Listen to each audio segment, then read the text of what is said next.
অনেক দিন পর আপনাদের সাথে একটা লং ভিডিও নিয়ে আমি চলে আসলাম। বলেন তো কোথায় যাচ্ছি? যাচ্ছি আজকে পূর্বাচল 300 ফিটে, যেখানে আমাদের অফিস। সবাইকে নিয়ে বের হয়ে গেলাম। ওখানে আজকে পিকনিক হবে। আর পিকনিকটা কিসের আপনারা সাথে থাকলে দেখতে পারবেন। দেখেন, আসতে না আসতেই ওখানে ছিল আমার ভাইয়া, অফিসে আমার ভাই থাকে। তো ও আমাকে দাঁড় করিয়ে দিয়েছে আমাদেরকে, যে নাও আগে কাজ করো, পরে হচ্ছে কথা। পিকনিক বলে কথা, সবার কাজ করলে পিকনিকের মজাই আলাদা। আর যদি আমি সব রেডি করে রাখতাম তাহলে তার মজা হতো না। তো যেই কথা সেই কাজ, ও বলতে বলতেই আমরা কাটাকাটি বাটাবাটিতে লেগে গেলাম। তো এই পাটাটা ছিল অফিসের, একটুও ধার ছিল না, বাটতে অনেক কষ্ট হচ্ছিল।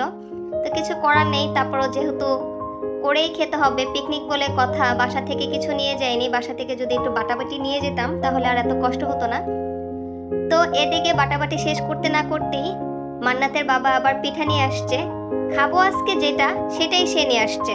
আর এমনি তো শীত চলে আসছে, শীতের সময় যদি এই ধরনের খাবার না খাই তাহলে কি আর হয়? তো কাজ করতে করতে ক্ষুধা লেগে গিয়েছিল অনেক। তো চিন্তা করলাম সন্ধ্যার নাস্তা একটু ভারী হোক, রাতের খাবার আমরা না হয় অনেক দেরি করে খাবো। এখানে ছিল 300 ফিটের বিখ্যাত হাঁসের মাংস। আর আমার বোনের অ্যালার্জি, ওর জন্য নিয়ে এসেছিল আলাদা করে মুরগির মাংস। তো এটা হচ্ছে দেখেন বাহিরের রান্না। আর আমরাও আজকে রান্না করব হাঁস। এই দেখেন সবাই মিলে খাচ্ছি। শীত চলে আসলে আমাদের বোনদের একটা মেলার মতোই হয়ে যায়, এক এক দিন এক একজনের বাসায় হাঁস রান্না হয়।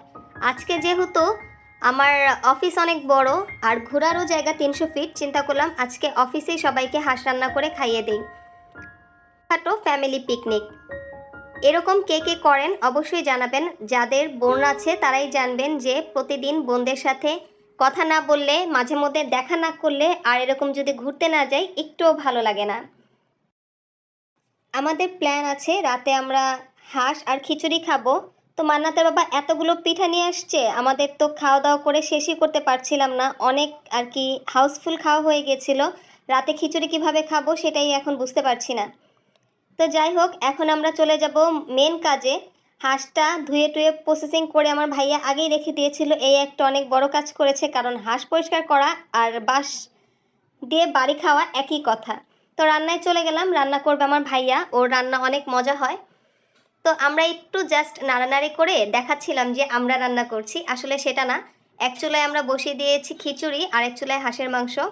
দেখেন তো কালারটা কেমন হয়েছে, অবশ্যই জানাবেন। আমার ভাইয়ার হাতের তরকারি, যে কোনো জিনিস সে খুব সুন্দর করে রান্না করতে পারে।